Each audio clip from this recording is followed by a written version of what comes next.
We don't have a final declaration of victory yet, but the numbers tell us it's clear, tell us a clear and convincing story.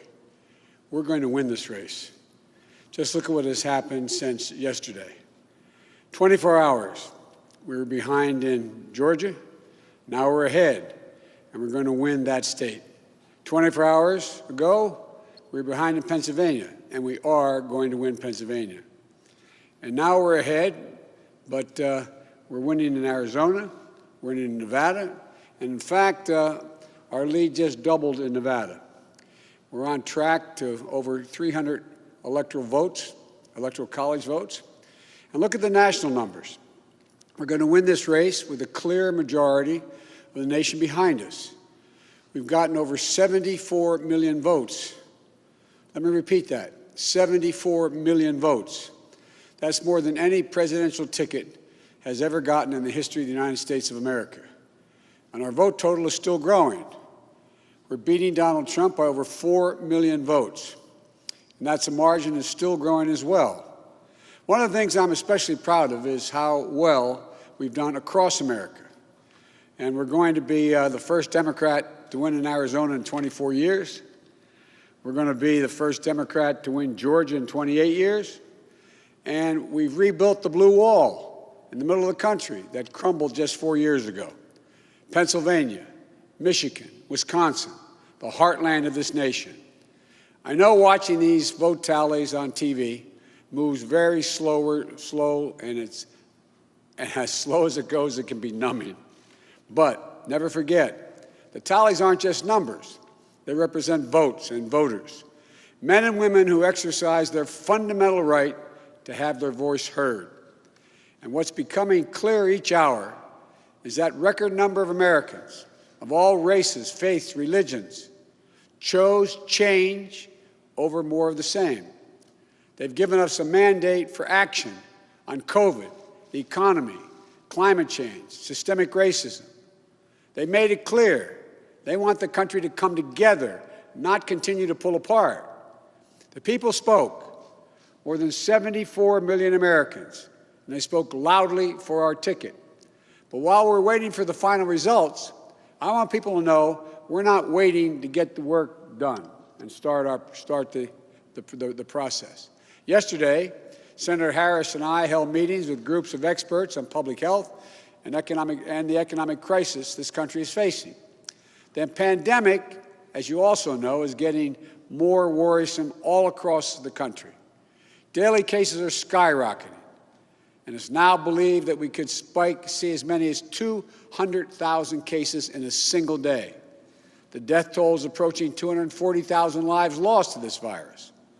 That's 240,000 empty chairs, kitchen tables, and dining room tables all across America. We'll never be able to measure all that pain and the loss, the suffering that so many families have experienced.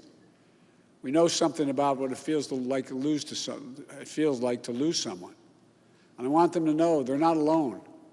Our hearts break with you. I want everyone to know on day one, we're going to put our plan to control this virus into action. We can't save any of the lives lost, any of those have been lost, but we can save a lot of lives in the months ahead. Senator Harris and I also heard yesterday about how this recovery is slowing because of the failure to get the pandemic under control. More than 20 million people are on unemployment. Millions are worried about making rent and putting food on the table. Our economic plan will put a focus on a path to a strong recovery. Look, we both know tensions are high. They can be high after a tough election, one like we've had. But we need to remember, we have to remain calm, patient. Let the process work out as we count all the votes. You know, we're proving again what we've proved for 244 years in this country. Democracy works. Your vote will be counted. I don't care how hard people try to stop it. I will not let it happen. The people will be heard. Our journey is toward a more perfect union, and it keeps moving on. In America, We hold strong views. We have strong disagreements, and that's okay. Strong disagreements are inevitable in a democracy, and strong disagreements are healthy. They're a sign of a vigorous debate, of deeply held views. But we have to remember, the purpose of our politics isn't total, unrelenting, unending warfare. No, the purpose of our politics, the work of the nation, isn't to fan the flames of conflict, but to solve problems, to guarantee justice, to give everybody a fair shot, and to improve the lives of our people. We may be opponents, but we're not enemies. We're Americans. No matter who you voted for, I'm certain of one thing. The vast majority of almost 150 million Americans who voted, they want to get the vitriol out of our politics.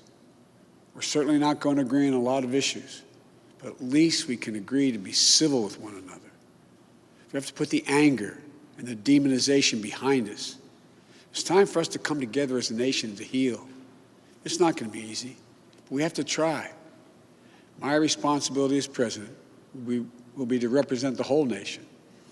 And I want you to know that I'll work as hard for those who voted against me as those who voted for me.